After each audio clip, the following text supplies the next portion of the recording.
2024 টি-20 বিশ্বকাপ কিন্তু জাস্ট জমে উঠেছে।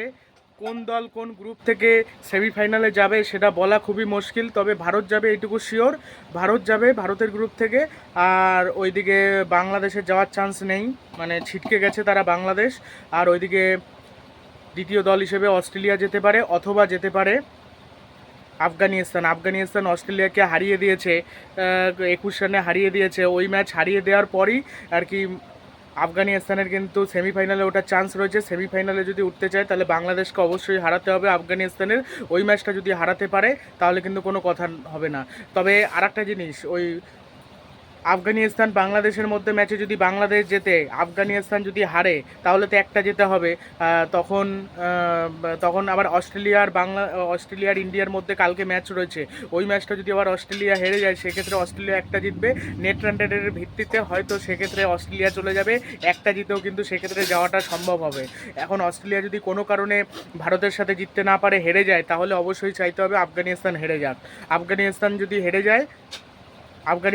হেরে যায় তাহলে ওরাই যাবে। আর যদি আফগানিস্তান না হারে, আফগানিস্তান যেতে অস্ট্রেলিয়া হেরে যায়, তাহলে আফগানিস্তান যাচ্ছে সেমিফাইনালে। এবার কে যাবে সেটা বলা সম্ভব না। আর আরেকটা গ্রুপে রয়েছে, সেটা হলো আমেরিকা তো ছিটকে গেছে অলরেডি। এখন ইংল্যান্ডে এবং আমেরিকার খেলা রয়েছে রাতে। ওই ম্যাচটা দেখতে হবে যে কী হয়। ওই ম্যাচটার ওপর অনেক কিছু নির্ভর করছে। ওই ম্যাচটা যদি ইংল্যান্ড যদি হেরে যায়, আমেরিকার কাছে যদি হারে, সেক্ষেত্রে কিন্তু অন্য দলের সুবিধা হয়ে যাবে। আর যদি আর কি ইংল্যান্ড যদি জিতে যায়, তাহলে ধরতে হবে সেমিফাইনালে প্রায় কনফার্ম। তখন কিন্তু একটা নকআউট পর্ব হবে সাউথ আফ্রিকা এবং ওয়েস্ট ইন্ডিজের মধ্যে। কোনো রকমে সাউথ আফ্রিকা এত ভালো খেলার পরও যদি ওই ম্যাচে হেরে যায়, তাহলে হয়তো বাদ পড়বে। সেক্ষেত্রে ইংল্যান্ড আর ওয়েস্ট ইন্ডিজ হয়তো চলে যেতে পারে, সেক্ষেত্রে কিছু করার থাকবে না। আর ইংল্যান্ড হেরে গেলে সেক্ষেত্রে কে যাবে সেটা বলা সম্ভব না। সেটা ইংল্যান্ডও যেতে পারে, ইংল্যান্ড হেরে গেলেও ইংল্যান্ডের যাওয়ার চান্স রয়েছে। তবে ওই ওয়েস্ট ইন্ডিজ এবং সাউথ আফ্রিকা ম্যাচের জন্য অপেক্ষা করতে হবে। ওই ম্যাচের পরে নেট রান রেটের ভিত্তিতে সেই হিসেবে যাবে। এবার কে যাবে সেটা বলা সম্ভব হচ্ছে না, মানে যে কোনো কিছু যা কিছু হতে পারে। 2024 টি-20 বিশ্বকাপের সুপার 8 পর্ব কিন্তু একেবারে জমে উঠেছে।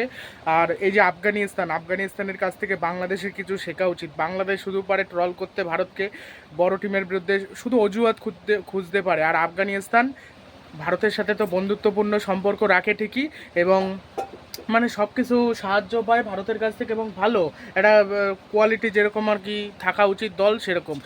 আর রাশিদ খান ভালো ক্যাপ্টেন্সি করছে, ব্যাটাররা ভালো পারফর্ম করে দিচ্ছে, ওপেনাররা বুঝতে পারছে যে এই পিচে 100 রানের পার্টনারশিপ করা যেতে পারে যদি আমরা স্লো খেলছি, কিন্তু উইকেট যদি না পড়ে আমরা কিন্তু রানটা করে নিয়ে যেতে পারবো। হাতে উইকেট থাকলে পরে নয় মেরে রান তোলা যাবে। তবে ওপেনাররাই কিন্তু বেশি ভালো করেছে আফগানিস্তানের। ওপেনাররা ভালো খেলতে না পারলে আফগানিস্তান শেষ। আর ভাবা যায় আফগানিস্তান অস্ট্রেলিয়ার বিরুদ্ধে কি অপ্রতিরোধ খেললো, এরাই আবার ভারতের বিরুদ্ধে হারলো। এরকম মানে কখন যে কোন টিমের কি হয় কেউ বলতে পারে না। কোনো টিম এই খুব ভালো খেলে দিচ্ছে, আবার কোনো টিম একেবারে খেলতে পারছে না, জঘন্যভাবে হেরে যাচ্ছে। এই যে বাংলাদেশ যে এত খারাপ খেলবে, এটা কেউ ভাবতে পেরেছিল? আমি ভেবেছিলাম হয়তো সেমিফাইনালে উঠতে পারে, তবে একটু চাপ হবে যদি ভালো ক্রিকেট খেলে। তবে বাংলাদেশের ব্যাটিং একেবারে জঘন্যতম ব্যাটিং, জঘন্য, একেবারে খুবই বাজে। বোলিংটা ভালো, সব ম্যাচে বোলিংয়ের ওপর ভরসা করলে সমস্যা। প্রতি ম্যাচে বোলিংয়ের ওপর ভরসা করে, আর ওই হয় না, প্রতি ম্যাচে বোলিংয়ের ওপর ভরসা করে যে কোনো দল জিততে পারবে না, এটা হলো পরিষ্কার কথা। ওই ব্যাটিংটা ভালো করতে হবে। ব্যাটিং যদি জঘন্য হয়, প্রতি ম্যাচে যদি খারাপ করতে থাকে, তাহলে তো সমস্যা। প্রতি ম্যাচে খারাপ করেছে, প্রতি ম্যাচে খারাপ।